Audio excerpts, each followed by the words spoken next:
ನಮಸ್ಕಾರ ವೀಕ್ಷಕ. ವರ್ಷದ ಮೊದಲ ಸಂಸತ್ತಿನ ಜಂಟಿ ಅಧಿವೇಶನವನ್ನು ಉದ್ದೇಶಿಸಿ ರಾಷ್ಟ್ರಪತಿಗಳು ಭಾಷಣವನ್ನು ಮಾಡುವಂಥದ್ದು ವಾಡಿಕೆ.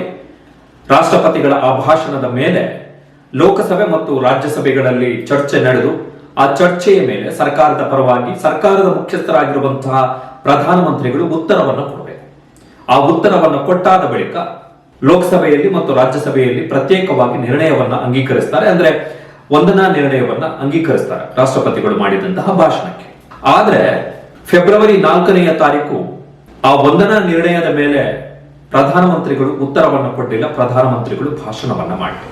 ಫೆಬ್ರವರಿ 4ನೇ ತಾರೀಕು ಬೆಳಿಗ್ಗೆ ಕಾಂಗ್ರೆಸ್ನ ಸಂಸದರು ಚೀನಾಕ್ಕೆ ಸಂಬಂಧಪಟ್ಟ ಹಾಗೆ ರಾಹುಲ್ ಗಾಂಧಿ ಅವರು ಏನು ಪ್ರಶ್ನೆಗಳನ್ನ ಎತ್ತಿದ್ರು ಸರ್ಕಾರದ ವಿರುದ್ಧವಾಗಿ, ಅಮೆರಿಕದ ಎಫ್ಸ್ಟೈನ್ ಫೈಲ್ಸ್ಗೆ ಸಂಬಂಧಪಟ್ಟ ಹಾಗೆ ಏನು ಪ್ರಶ್ನೆಗಳನ್ನ ಕೇಳಲಾಯಿತು, ಅದಕ್ಕೆ ಸಂಬಂಧಪಟ್ಟ ಹಾಗೆ ಪ್ರಧಾನಮಂತ್ರಿಗಳ ಆಸನದ ಮುಂದೆ ಅಂದ್ರೆ ಅವರು ಕೂರುವ ಪೀಠದ ಎದುರುಗಡೆ ಹೋಗಿ ಘೋಷಣೆಗಳನ್ನ ಕೂಗಿತು.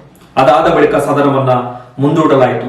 ಅಂತಿಮವಾಗಿ ಸಂಜೆ 5 ಗಂಟೆಗೆ ಪ್ರಧಾನಮಂತ್ರಿಗಳು ಲೋಕಸಭೆಯಲ್ಲಿ ಭಾಷಣವನ್ನ ಮಾಡ್ತಾರೆ ಅಂತ ಹೇಳಿ ಸಮಯ ನಿಗದಿಯಾಯಿತು. ಆದ್ರೆ 5 ಗಂಟೆಗೆ ಪ್ರಧಾನಮಂತ್ರಿಗಳು ಸದನಕ್ಕೆ ಬರಲಿಲ್ಲ.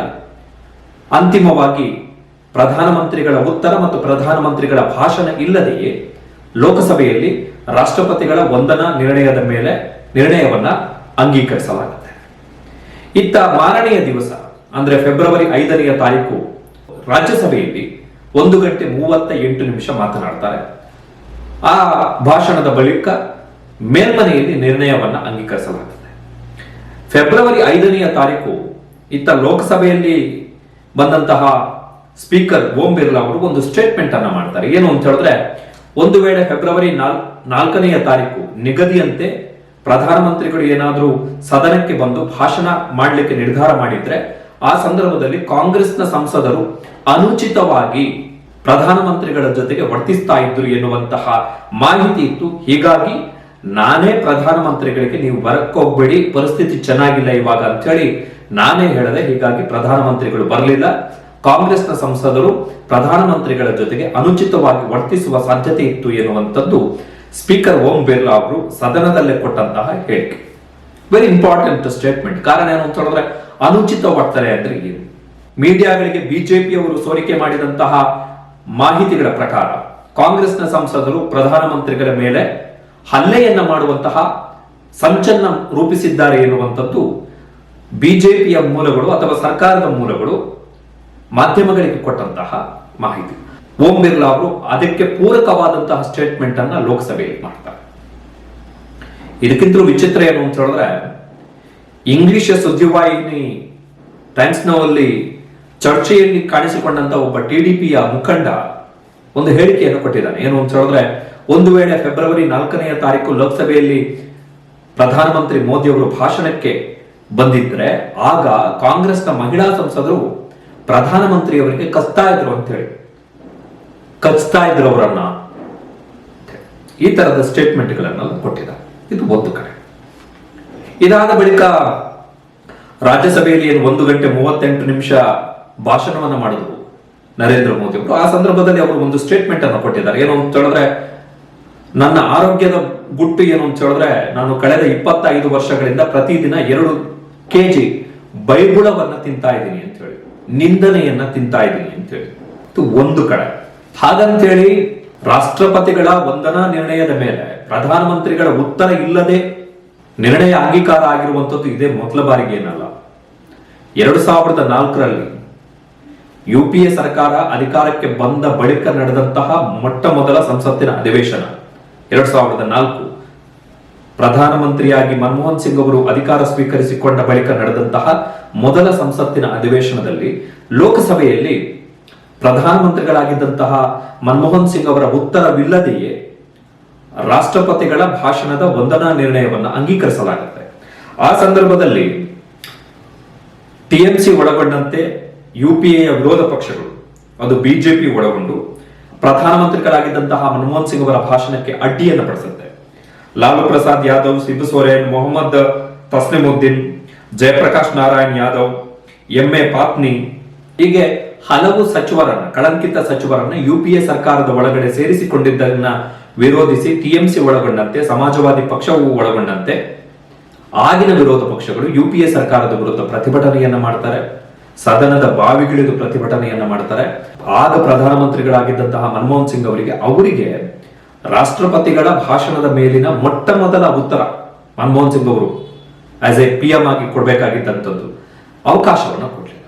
ಸೊ ಆ ಸಂದರ್ಭದಲ್ಲೂ ಕೂಡ ಪ್ರಧಾನಿಗಳಾಗಿದ್ದಂತಹ ಮನಮೋಹನ್ ಸಿಂಗ್ ಅವರ ಉತ್ತರ ಇಲ್ಲದೆಯೇ ರಾಷ್ಟ್ರಪತಿಗಳ ಭಾಷಣದ ವಂದನಾ ನಿರ್ಣಯ ಅಂಗೀಕಾರ ಆಗುತ್ತೆ.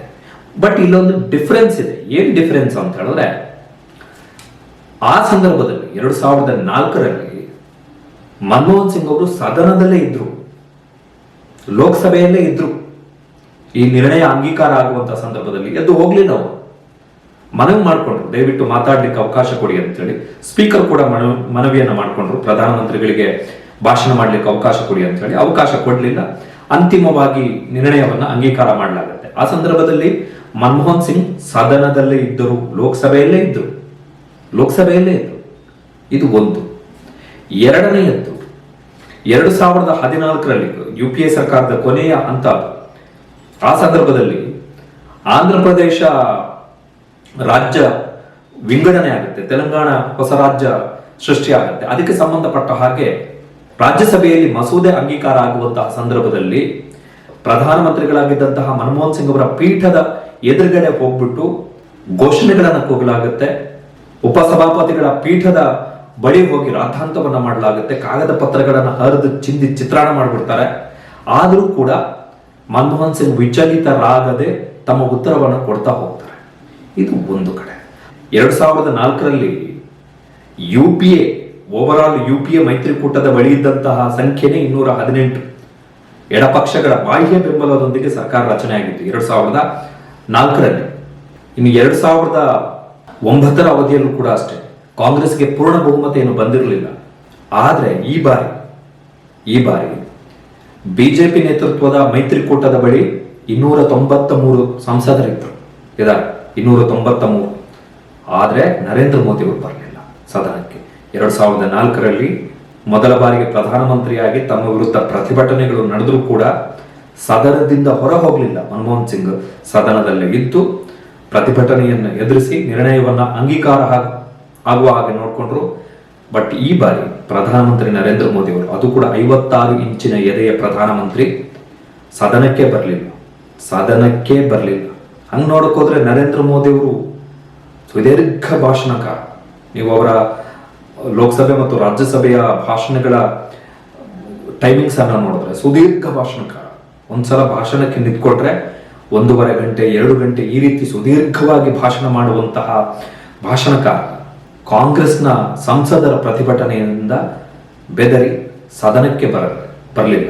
ವಿಚಿತ್ರ ಏನು ಅಂತ ಹೇಳಿದ್ರೆ, ಫೆಬ್ರವರಿ 3ನೇ ತಾರೀಕು ಕಾಂಗ್ರೆಸ್ನ 7 ಮಂದಿ ಸಂಸದರು ಮತ್ತು ಓರ್ವ CPIMನ ಸಂಸದರನ್ನ ಸ್ಪೀಕರ್ ಓಂ ಬಿರ್ಲಾ ಅವರು ಸದನದಿಂದ ಅಮಾನತು ಮಾಡ್ತಾರೆ. ಪ್ರತಿಭಟನೆ ಮಾಡಿದ್ರು ಅನ್ನೋ ಕಾರಣಕ್ಕೋಸ್ಕರ ಸದನದಿಂದ ಅಮಾನತು ಮಾಡ್ತಾರೆ. ಸೊ ಸ್ಪೀಕರ್ಗೆ ಅವಕಾಶಗಳಿತ್ತು. ಈಗ ಪ್ರಧಾನಮಂತ್ರಿಗಳ ಮೇಲೆ ಲೋಕಸಭೆಯಲ್ಲಿ ಯಾರು ಹಲ್ಲೆ ಮಾಡ್ತಾರೆ? ತಲೆ ನೆಟ್ಟಿಗಿರೋರು, ಕಾಮನ್ ಸೆನ್ಸ್ ಇರೋರು ಯಾರು ಹಲ್ಲೆ ಮಾಡಲ್ಲ, ಪ್ರತಿಭಟನೆ ಮಾಡ್ತಾರೆ. ಈಗ ಸಿದ್ದರಾಮಯ್ಯನವರ ವಿರುದ್ಧವೂ ಕೂಡ ವಿಧಾನಸಭೆಯ ಅಧಿವೇಶನದ ಸಂದರ್ಭದಲ್ಲಿ ಬಿಜೆಪಿಯವರು ಸಿದ್ದರಾಮಯ್ಯನವರ ಪೀಠದ ಎದುರುಗಡೆ ಹೋಗಿ ಪ್ರತಿಭಟನೆ ಮಾಡಿದ್ದಿದೆ. ಕರ್ನಾಟಕದಲ್ಲಿ ಪ್ರತಿಭಟನೆ ಮಾಡ್ತಾರೆ. ಹಲ್ಲೆ ಮಾಡೋದಂದ್ರೆ ಏನು? ಚಾನ್ಸೇ ಇಲ್ಲ ಮಾಡಕ್ಕೆ. ಅದೇನು ಕದುಮುಚ್ಚ ಆಗುವಂತಹ ಕಲಾಪಗಳಲ್ಲ. ಲೈವ್ ಸ್ಟ್ರೀಮಿಂಗ್ ಆಗ್ತಾ ಇರುತ್ತೆ, ಎಲ್ಲವೂ ಆನ್ ದಿ ರೆಕಾರ್ಡ್ ಇರುತ್ತೆ. TDPಯ ನಾಯಕ ಹೇಳ್ತಾನೆ, ಒಂದು ವೇಳೆ ಪ್ರಧಾನಮಂತ್ರಿಗಳು ಸದನಕ್ಕೆ ಅಂದ್ರೆ ಮೋದಿ ಅವರು ಬಂದಿದ್ದಿದ್ರೆ ಕಾಂಗ್ರೆಸ್ನ ಮಹಿಳಾ ಸಂಸದರು ಕಸ್ತಾ ಇದ್ರು ಇವರಿಗೆ ಅಂತೇಳಿ. ತೀರಾ ಬಾಲಿಶವಾದಂತಹ ಹೇಳಿಕೆ. ಮತ್ತೆ ಸ್ಪೀಕರ್ ಈ ರೀತಿಯ ಅಲಿಗೇಷನ್ ಅನ್ನ ಮಾಡುವ ಸಂದರ್ಭದಲ್ಲಿ ಸ್ಪೀಕರ್ ಅವರಿಗೆ ಅವಕಾಶಗಳಿರುತ್ತೆ. ಏನು ಅಂತ ಹೇಳಿದ್ರೆ, ಪ್ರಧಾನಮಂತ್ರಿಗಳ ಭಾಷಣಕ್ಕೆ ಅಡ್ಡಿ ಆಗುತ್ತೆ, ಕಲಾಪ ಸರಿಯಾಗಿ ನಡ್ಕೊಂಡು ಹೋಗಲ್ಲ, ಅಡ್ಡಿಪಡಿಸ್ತಾ ಇದ್ದಾರೆ, ಕಲಾಪದ ನಿಯಮಗಳನ್ನು ಉಲ್ಲಂಘಿಸ್ತಾ ಇದ್ದಾರೆ, ಇವರು ಪದೇ ಅಡ್ಡಿಯನ್ನು ಉಂಟು ಮಾಡ್ತಾ ಇದ್ದಾರೆ ಅಂತ ಹೇಳಿದ್ರೆ ಆಸ್ ಎ ಸ್ಪೀಕರ್ಗೆ ಅವಕಾಶ ಇದೆ ಆ ಸಂಸದರನ್ನ ಅಮಾನತು ಮಾಡಲಿಕ್ಕೆ. ಅಂದ್ರೆ ಅವರು ಸದನದಲ್ಲೇ ಇರಲ್ಲ. ಪ್ರಧಾನಮಂತ್ರಿ ನರೇಂದ್ರ ಮೋದಿ ಅವರು ಎಷ್ಟು ಗಂಟೆ ಬೇಕಾದರೂ ಸುದೀರ್ಘವಾಗಿ ಮಾತಾಡ್ಕೊಂಡು ಹೋಗ್ಬೋದು, ಯಾವುದೇ ಅಡ್ಡಿ ಆತಂಕ ಇಲ್ಲದೆ. ಅದರ ಆ ಅಸ್ತ್ರವನ್ನ ಸ್ಪೀಕರ್ ಪ್ರಯೋಗ ಮಾಡಬಹುದಿತ್ತು. ಸ್ಪೀಕರ್ ಅದನ್ನ ಮಾಡಲಿಲ್ಲ. ಹಂಗ್ ನೋಡಕ್ ಹೋದ್ರೆ ಹಿಂದಿನ ದಿನ ಅಮಾನತು ಮಾಡಿದ್ರು, ಭಾಷಣ ನಿಗದಿಯಾದ ದಿನ ಆ ಅಸ್ತ್ರವನ್ನ ಸ್ಪೀಕರ್ ಪ್ರಯೋಗ ಮಾಡಲಿಲ್ಲ. ಇಲ್ಲಿ ಏನ್ ಮಾಡಿದೆ ಬಿಜೆಪಿ ಅಂತ ಹೇಳಿದ್ರೆ, ಸ್ಪೀಕರ್ ಮುಖಾಂತರ ಇಂಥದ್ದೊಂದು ಆರೋಪವನ್ನ ಕಾಂಗ್ರೆಸ್ನ ಸಂಸದರ ವಿರುದ್ಧ ಮಾಡುವಂತಹ ಪ್ರಯತ್ನವನ್ನ ಮಾಡಿದೆ. ಈಗ ಸ್ಪೀಕರ್ ಅವರಿಗೆ ಮಾಹಿತಿ ಇತ್ತು ಕಾಂಗ್ರೆಸ್ನ ಸಂಸದರು ಅಟ್ಯಾಕ್ ಮಾಡ್ತಾರೆ ಅಂತ ಹೇಳಿದ್ರೆ it's responsibility of the speaker. ಸದನದ ಪ್ರಧಾನಮಂತ್ರಿ ಕಾರ್ಯಾಂಗದ ಮುಖ್ಯಸ್ಥರು ಹೌದು, ಆದ್ರೆ ಸದನಕ್ಕೆ ಬಂದಂತಹ ಸಂದರ್ಭದಲ್ಲಿ ಈಸ್ ದ ಮೆಂಬರ್, ಒಬ್ಬ ಸದಸ್ಯ ಅಷ್ಟೇ, ಸದನದಲ್ಲಿ ಓರ್ವ ಸದಸ್ಯ. ಆ ಸದಸ್ಯನ ಹಿತವನ್ನ ರಕ್ಷಣೆ ಮಾಡುವಂಥದ್ದು ಸ್ಪೀಕರ್ ಅವರ ಕರ್ತವ್ಯ. ಆ ಸದನದ ಸದಸ್ಯನ ಮೇಲೆ ಹಲ್ಲೆ ಆಗುತ್ತೆ ಇನ್ನು ಉಳಿದ ಸಂಸದರಿಂದಂತಾದ್ರೆ ಆಗ ಸ್ಪೀಕರು ಆ ಹಲ್ಲೆ ಮಾಡಬಹುದಾದಂತಹ ಸಂಸದರ ವಿರುದ್ಧ ಕಠಿಣಾತಿ ಕಠಿಣ ಕ್ರಮಗಳನ್ನು ಕೈಗೊಳ್ಳಲಿಕ್ಕೆ ಸದನದ ನಿಯಮಗಳಲ್ಲಿ ಅವಕಾಶ ಇದೆ. ಈಗ ಸಿ.ಟಿ. ರವಿ ಲಕ್ಷ್ಮೀ ಹೆಬ್ಬಾಳ್ಕರ್ ವಿರುದ್ಧ ಏನೋ ಮಾತಾಡಿದ್ರು ಅಂತ ಹೇಳಿದ್ರೆ ಸಿ.ಟಿ. ರವಿನ ಅರೆಸ್ಟ್ ಮಾಡ್ಲಿಲ್ವಾ, FIR ಹಾಕ್ಲಿಲ್ವಾ? ಸೊ ಸದನದಲ್ಲಿ ಉತ್ತರ ಕೊಡಕ್ಕಾಗದ ಕಾರಣಕ್ಕೋಸ್ಕರ ಈ ಸೀನನ್ನ ನೋಡಿದಂತಹ ಸಂದರ್ಭದಲ್ಲಿ ನನಗೆ ಏನ್ ನೆನಪಾಗುತ್ತೆ ಅಂತ ಹೇಳಿದ್ರೆ, ಈ Kannada big boss reality show ನಲ್ಲಿ ರೂಪೇಶ್ ರಾಜನ ಮತ್ತೆ ಆರ್ಯವರ್ಧನ್ ಗುರೂಜಿದು ಒಂದು ಸೀನ್ ಇದೆ, ಸಿಕ್ಕಾಪಟ್ಟೆ ಟ್ರೋಲ್ ಆಗುವಂತಹ ಸೀನ್ ಅದು. ರೂಪೇಶ್ ರಾಜನಾಗೆ ಆರ್ಯವರ್ಧನ್ ಗುರೂಜಿ ಕೈ ಮುಗಿಯುವಂಥದ್ದು, ಏನ್ ಡ್ರಾಮಾ ಮಾಡ್ತೀಯ ಅಂತ ಹೇಳಿ. ಅದೇ ತರದ ಕಥೆ ಇದು. ಕಾಂಗ್ರೆಸ್ ಸಂಸದರು ಹಲ್ಲೆ ಮಾಡಲಿಕ್ಕೆ ಪ್ರಯತ್ನ ಪಟ್ಟರು ಎನ್ನುವಂಥದ್ದು ಇದೆಯಲ್ಲ, ಅದೇ ತರದ ಸೀನ್ ಇದು. ಸದನದಲ್ಲಿ NDA 293 ಮಂದಿ ಸಂಸದರು ಕಾಂಗ್ರೆಸ್ ಕಡೆಯಿಂದ, ಕಾಂಗ್ರೆಸ್ನ 100 ಮಂದಿ ಸಂಸದರು ಇಲ್ಲ, ಅದರಲ್ಲಿ 7 ಮಂದಿ ಅಮಾನತಾಗಿದ್ದಾರೆ. ಆಗಿದ್ರೂ ಕೂಡ ಪ್ರಧಾನಮಂತ್ರಿಗಳಿಗೆ ಧೈರ್ಯ ಸಾಕಾಗಲಿಲ್ಲ ಲೋಕಸಭೆಯಲ್ಲಿ ಬಂದು ಉತ್ತರವನ್ನ ಕೊಡಲಿಕ್ಕೆ. ಹಾಗಾಗಿ ಹೊಸದೊಂದು ಕಥೆಯನ್ನ ಶುರು ಮಾಡಿದ್ರು, ಹೊಸದೊಂದು ಡ್ರಾಮಾವನ್ನ ಶುರು ಮಾಡಿದ್ರು.